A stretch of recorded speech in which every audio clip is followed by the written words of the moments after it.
আওয়ামী লীগের অনুপস্থিতিতে বাংলাদেশের রাজনীতিতে এক ভয়ঙ্কর শূন্যতা তৈরি হয়েছে। এই শূন্যতা কি পূরণ করতে পারবে জামাত? 2024-এ 5ই আগস্ট দেশ ছেড়েছেন হাসিনা। জামাতকে দেখা গিয়েছে জুলাই সনদ সংক্রান্ত দাবি দাওয়া নিয়ে চিৎকার করতে, আরো একবার আন্দোলনে নামার হুঁশিয়ারি দিতে। দেশের শান্তি ও শৃঙ্খলার সম্পূর্ণ বিপরীতে অবস্থান জামাতের। জামাতের রাজনীতি এক দায়িত্বজ্ঞানহীন রাজনীতির ছবি।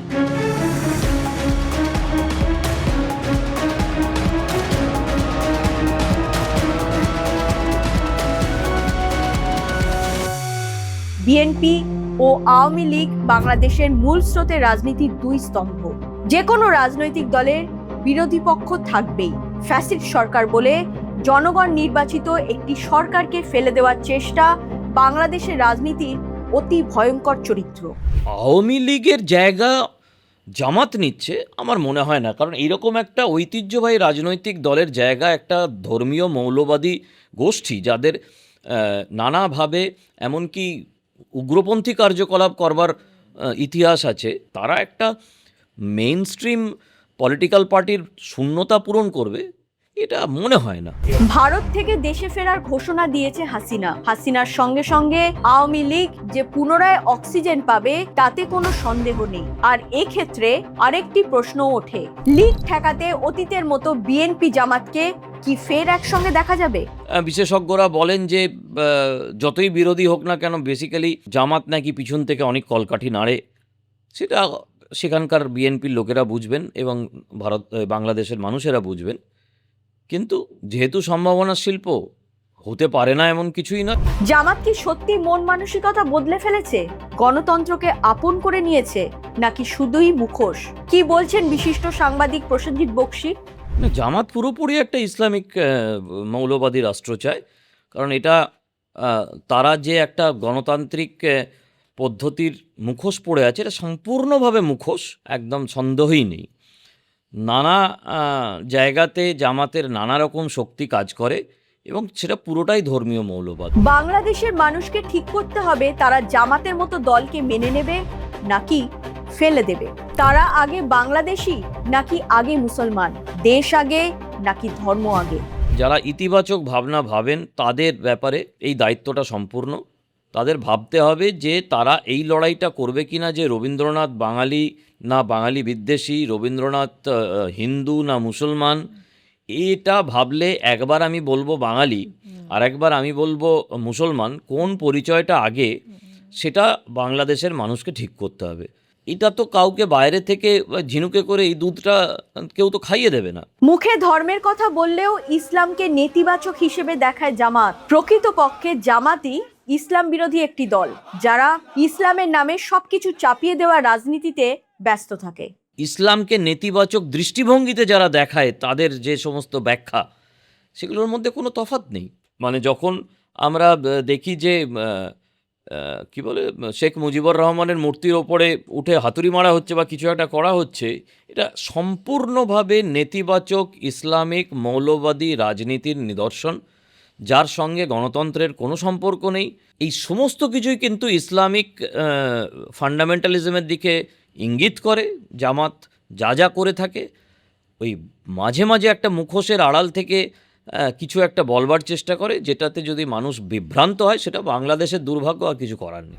বাংলাদেশি সংখ্যালঘুদের কাছে জামাত উদ্বেগের কারণ। শুধু সংখ্যালঘুরাই নয়, সংখ্যাগুরুরাও জামাত নিয়ে উদ্বেগে থাকেন। পশ্চিমবঙ্গের দিকে তাকালেই বোঝা যায়, যেখানে হিন্দুরা সংখ্যালঘু সেখানে তাদের কি অবস্থা হয়। এখানে তো তবু হিন্দুরা সামগ্রিকভাবে একটা সংখ্যাগুরু গোষ্ঠী, তা সত্ত্বেও তারা যেখানে একটু সংখ্যালঘু, মুর্শিদাবাদের ভেতরে বা মালদার ভেতরে, সেখানেই তারা যে ধরনের আক্রমণের সম্মুখীন হয়, সেখানে বাংলাদেশের কি দুরবস্থা সেটা ভাবাই যেতে পারে যে কতটা। কিন্তু মানে দিনের শেষে সেটা তাদের মাতৃভূমি। বাংলাদেশের বাঙালি কালচারকে জামাতিকরণ করতে জামাতের ভাষা সংস্কৃতিকে ঢুকিয়ে দেওয়া হচ্ছে। জামাতের নিজস্ব কোনো ভাষা নেই, কিন্তু তারা যে বাংলা বলে তা আপনার আমার পরিচিত বাংলা ভাষা নয়। আরবিক শব্দের মিশেলে এক জগা খিচুড়ি বাংলা, আর এর থেকেই বাংলাদেশি বাংলার উৎপত্তি ঘটেছে। বাংলাদেশের বাংলা আর ভারতবর্ষের বাংলা সম্পূর্ণ দুটি ভিন্ন ভাষা, এবং এটা গুগলেও স্বীকৃত স্বীকৃতি দিতে বাধ্য হয়েছে, কারণ আমরা এখানে মিনিস্টার বলছি, তার বাংলা করতে গেলে জনাব চলে আসছে। আমরা এখানে ইনভিটেশন লিখছি, তার বাংলা করতে গেলে দাওয়াত চলে আসছে। ঠিক আছে, এইটা তো ভাবতে হচ্ছে আমাদের। গুগল চেষ্টা করছে যে একটা ভারতীয় বাংলা এবং একটা বাংলাদেশি বাংলা, তো মমতা বন্দ্যোপাধ্যায় একদম মানে দুহাত তুলে উদ্ভ্রান্তের মতো চিৎকার করেছিলেন রাস্তায় বেরিয়ে, যখন দিল্লির কোনো একজন পুলিশ কনস্টেবল তার অফিসিয়াল রিপোর্টে বাংলাদেশি বাংলা বলে কথাটা বলেছিল। তো এটি তো ঘটনা। আমরা খালা, ফুফা, পানি, দাওয়াত, গোসল এসব কোথায় ব্যবহার করি? এটা কোথাকার বাংলা? বাংলাদেশের একটা অংশ প্রবল ভারত বিরোধী, পাকিস্তানও তাই। যত বেশি ভারত বিরোধিতা তত বেশি ডলার।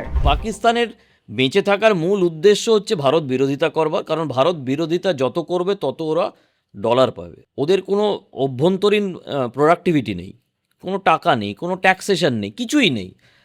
আর বিশেষ করে ওখানকার সেনাবাহিনী যারা পাকিস্তানের বাইরে বিভিন্ন জায়গাতে কোটি কোটি টাকা, তাদের তো বেঁচে থাকার জন্য এবং তাদের এই উচ্ছৃঙ্খল জীবনযাপনের জন্য টাকা দরকার। তো যত তারা ভারতবর্ষের কিছু এনজিও আছে যাদের মোদি বিরোধিতা এবং বিজেপি বিরোধিতা এবং ভারত বিরোধিতা করাটা কাজ, এবং করলে তারা বিদেশ থেকে টাকা পায়। চীনের মতো পরাশক্তির কাছে মুরগি বনে যায় বাংলাদেশ। চীন কেন বাংলাদেশের জামাতের মতো শক্তি ও পাকিস্তানকে দিয়ে ভারতকে চাপে রাখতে চায়, তার একটা বড় কারণও রয়েছে। যে এশিয়ার আর একটা শক্তি যদি মহাশক্তিধর হয়ে যায়, তাহলে চীনের বাজারে দাম কমে যাবে। সিম্পল হিসাব, মানে এটার সঙ্গে বড় করে ভাবার কোনো কারণ নেই। আর পাকিস্তানের ওই সমস্যা হচ্ছে যে তারা এমনি অভ্যন্তরীণভাবে জর্জরিত, আর্থিকভাবে শুধু নয়। তারা মানে পাকিস্তানটা তো চলে দুটো প্রদেশ, একটুখানি জায়গা নিয়ে, বাকি পুরো জায়গাটা তো ওখানে ফাঁকা পড়ে আছে যারা পাকিস্তানের শাসকের বিরোধী। শুধু পাঞ্জাব আর ওই করাচির অংশ এইটুকু নিয়ে তো পাকিস্তানটা চলে। তো স্বাভাবিকভাবেই ওদেরও ডলার পেতে গেলে ভারত বিরোধিতা দেখাতে হবে। চীনের সেটা দরকার নেই, কিন্তু চীন চায় যে কোনোভাবে ভারত যেন ব্যতিব্যস্ত থাকে বা গবেষণার দিকে বেশি নজর না দিতে পারে বা টাকা না দিতে পারে। পুরো টাকাটাই যদি ডিফেন্সের দিকে চলে যায় তাহলে সুবিধা, যে তারা গবেষণা কিছু করতে পারবে না। আপাত দৃষ্টিতে জামাত ভারতের কাছে হুমকি। এই জামাত নিয়ে ভারত কতটা সতর্ক?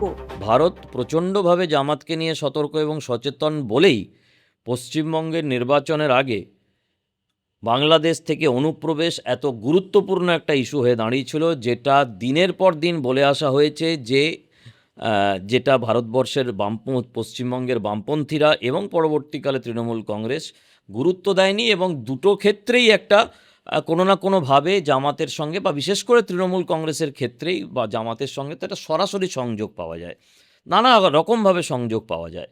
এবং যার ফলে যে 500 কিলোমিটারের মতো জায়গা আমাদের কাঁটাতারের বেড়া ছিল না, সেইটা নিয়ে এতটাই ঝাঁপিয়ে পড়া হয়েছে।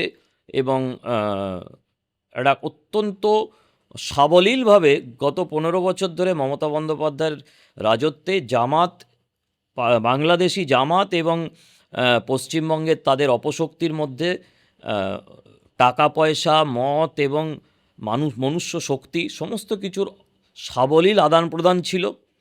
সেই সাবলীল আদান প্রদানটাকে ভারতবর্ষ সতর্ক বলেই সেই জায়গাটা তাদের কাছে অনেক বেশি গ্রাউন্ড রিপোর্ট আছে, যার ফলে এটাকে বন্ধ করাটা জরুরি। এবং অন্তত এই জায়গাগুলোকে সুরক্ষিত করলে তারপরে তো পরের কাজ পরে হবে। গত 2 বছরে বাংলাদেশের রাজনীতির অনেক পরিবর্তন ঘটেছে। জামাত শক্তিশালী হয়েছে। নতুন রাজনৈতিক দল হিসেবে এনসিপি আত্মপ্রকাশ করেছে। এই দল নিজেদের জেনজি বলে দাবি করে ঠিকই, তবে জামাতের দোসর হয়েই কাজ করে। দেশের নির্বাচিত সরকার হিসেবে বিএনপি কিছুটা স্থিতিশীল। এই পরিস্থিতিতে হাসিনা ফিরলে দেশের রাজনীতি ধাক্কা খাবে নাকি ঘুরে দাঁড়াবে, সেটা এখন সময়ের অপেক্ষা। এরকম আরো খবর দেখতে নজর রাখুন জিও পালস টিভিতে। লাইক করুন, শেয়ার করুন, সাবস্ক্রাইব করুন জিও পালস টিভি।